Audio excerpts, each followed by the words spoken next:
Rebounding is like giving your lymphatic system a gentle massage. Welcome to HPHY, Healthy Practices for Healthier You. Today we're jumping into the world of rebounding and revealing 5 real benefits it offers beginners. Have you ever wondered if you have to suffer to stay healthy? Has it ever been your secret or not so secret thought? You know there has to be something more enjoyable than what you've been doing, but you just haven't found it yet. Well, if you're looking for a fun, efficient, and evidence-based way to boost your health in the least amount of time, then you're in the right place. HPHY channel is all about finding the most effective health practices that maximize your efforts and resources. We help you turn your health practices into habits for lasting health solutions. In this video, we will jump into the world of rebounding to uncover 5 real benefits for beginners. After the 5 benefits, we will share a bonus and reveal the most important benefit, the game changer, not just for rebounding our HPHY channel, but for life. Back to my question. Have you ever wondered if suffering is a part of getting healthy? This kind of sneaky suspicion that you just have to grit your teeth and bear it no matter what the experts say? Or if there are health practices that truly feel like play and fully deliver serious health benefits without compromise? If so, rebounding might just be what you're looking for. So what exactly is rebounding? It's a low-impact aerobic exercise that involves jumping on a mini trampoline called a rebounder. It's quite gentle on your joints, and for many people, it feels like play. Plus, there's solid research that it can improve your health on multiple levels, so much so that it's been researched and endorsed by NASA. So how does a trampoline differ from a rebounder? Well, from the size, the purpose, the bounds, the safety, and the design, trampolines are generally larger and designed for recreational use and can often accommodate multiple people. They're typically used outdoors or in larger spaces for acrobatics, jumping, or sports. They often rely and require safety nets and additional precautions to prevent falls, especially for high jumps and multiple users. They feature a more elastic mat supported by springs, so it's like bouncy. Rebounders are much smaller, specifically designed for individual fitness and exercise, and they're quite portable and can be used easily indoors and outdoors, providing a gentler, controlled bounce, making it ideal for low-impact exercises that are easier on the joints. Rebounders can have stability bars, safety bars, or handlebars for support and safety, especially beneficial for beginners and seniors and those using it for therapeutic purposes. Rebounders tend to be compact with a sturdier mats, often supported by bungee cords or springs, and are designed to absorb impact and provide a stable surface for exercise. So overall, while both trampolines and rebounders involve jumping, trampolines are designed for recreational use with larger and higher bounces, whereas rebounders are tailored for fitness with a focus on low-impact controlled bounce. So let's get into it. The 5 real benefits and evidence of rebounding for beginners. The first benefit, cardiovascular fitness. Rebounding is a fantastic cardiovascular health supporter. Multiple well-regarded studies linked below found that the body acceleration during the up and down motion of rebounding can significantly increase oxygen uptake, improving your heart and your lung function. It's an effective way to get your heart pumping without putting too much stress on your joints. In that same NASA study I mentioned earlier, they conducted research on rebounding and its benefits for astronauts, and they found that rebounding can be quite an efficient exercise, just as or even more effective than running for improving cardiovascular health. So if you ever wished for a workout that gets your heart pumping without the harsh impact of running, rebounding may be your answer. The second benefit, rebounding builds muscle strength and endurance. A 12-month randomized clinical trial showed that jumping exercises, like other weight-bearing exercises such as running, can improve your muscle tone and endurance, making your body stronger and more resilient. NASA studies have suggested that rebounding can be an effective exercise to help maintain fitness and reduce muscle mass loss in astronauts while in zero-gravity environments. So if you want to improve your muscle tone and overall energy levels, Rebounding can help you do that too.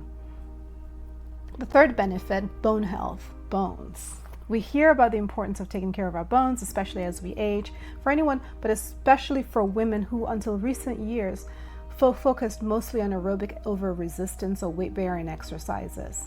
Additionally, since women's skeletal structures are typically smaller and thinner than men's, they naturally have fewer reserves. And so estrogen, which protects bone density, decreases significantly after menopause, leading to rapid bone mass loss. This increases women's susceptibility to osteoporosis and fractures, which becomes incredibly dangerous as we get older. But good news, great news, Rebounding is a fantastic way to build bone density and stave off osteoporosis or osteopenia. The impact of each bound sends a signal to your body to build stronger bones, much like weight training does. Multiple well-regarded studies, including that NASA study, found that rebounding exercises can lead to significant improvements in bone mineral density, which is crucial for preventing osteoporosis. And the best part of this is that because rebounding is a low-impact exercise, it remains gentle on your joints as it strengthens your bones. So if you're concerned about bone health, rebounding may be a game changer for you. So the fourth benefit is that rebounding supports your lymphatic system. According to this robust review on the physiology of the lymphatic system, the gentle bounce in motion stimulates lymph flow, supporting our body's natural detoxification and immune function. You know how important it is to clean out your gutters so rainwater can flow freely. Well, imagine your lymphatic system is like your body's drainage system.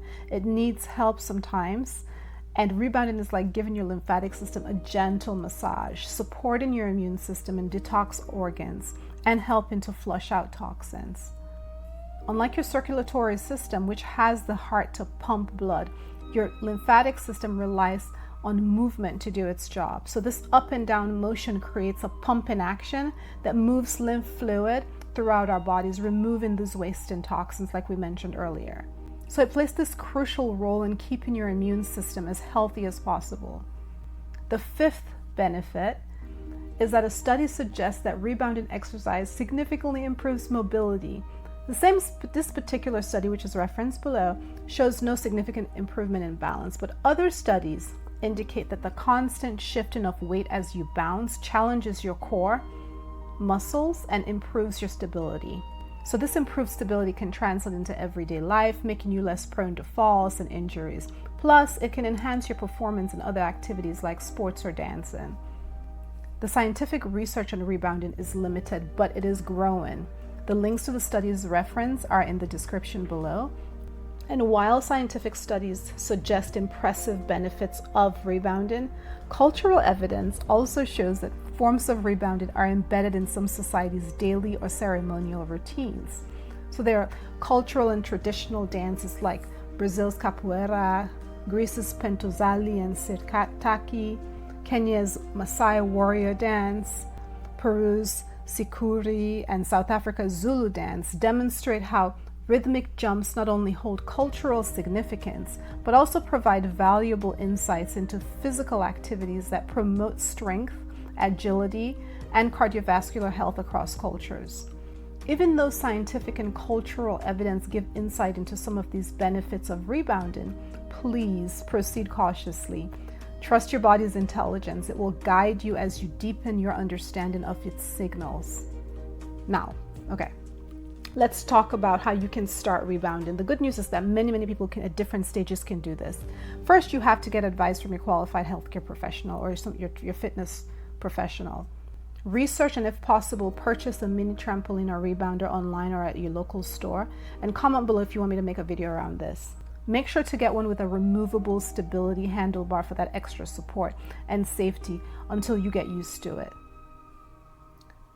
Ensure that your rebounder is kind of sturdy and has a non-slip surface so there are no accidents or any kind of falls or anything like that. Put on some music or not. Depending on your fitness level and general health, you can start with a simple bounce. You can even start this on the ground. Stand with your feet shoulder width apart and gently bounce up and down. You keep your knees slightly bent and your core engaged. And initially, you can make sure that your whole foot does not leave the rebounder or the ground as you move up and down. So depending on your health status and the advice of your qualified professional, you start with 2 to 3 minutes to see how your body feels, and you progress gradually to at least 15 minutes of rebounding daily, which can be split into shorter sessions. Rebound barefoot or with athletic shoes for comfort. Monitor your form and keep your core tight. One of the best beginner exercises is the health bounce. This involves small, gentle bounces with only your heels leaving the rebounder while you bounce as the balls of your feet and toes stay, or your entire feet stay attached to the rebounder or ground. It's great for warming up and for cooling down. Progress gradually, and as you get comfortable, you can incorporate variety. Try movements like jumping jacks and sprints and twists, dance and squats, and you can eventually start using hand weights or resistance bands for added challenges when you reach that point. Always listen to your body and progress at your own pace under the advice of your healthcare professional. Remember that any health practice you do, including rebounding, should be fun and enjoyable to you. No compromises.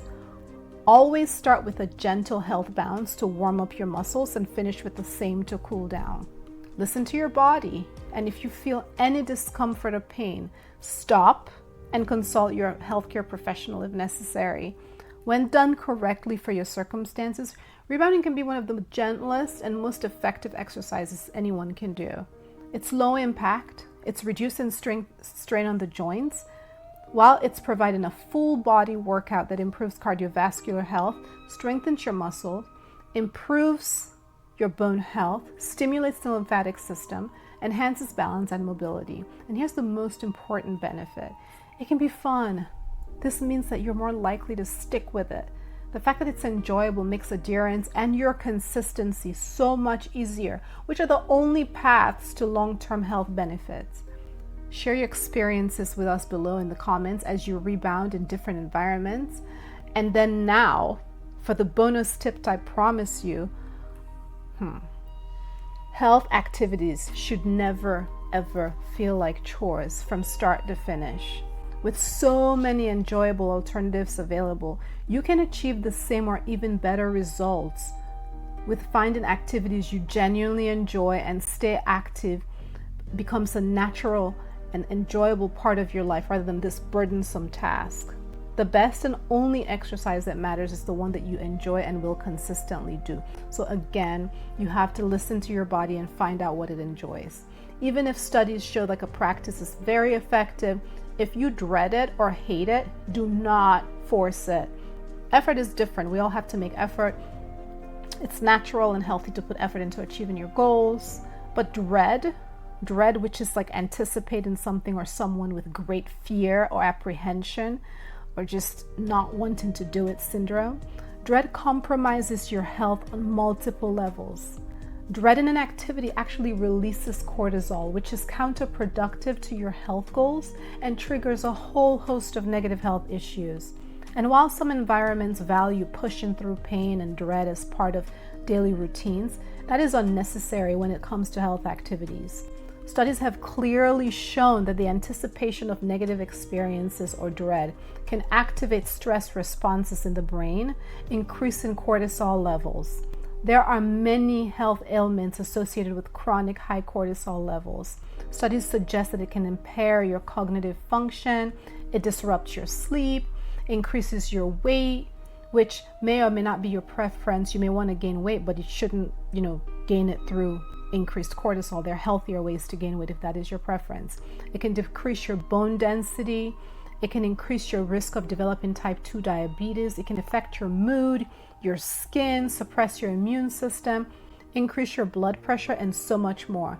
I'll make another video around cortisol alone, as maintaining it in the right balance is essential to staying alive, but excess amounts can be catastrophic for our systems. So just maintain a great quality of life.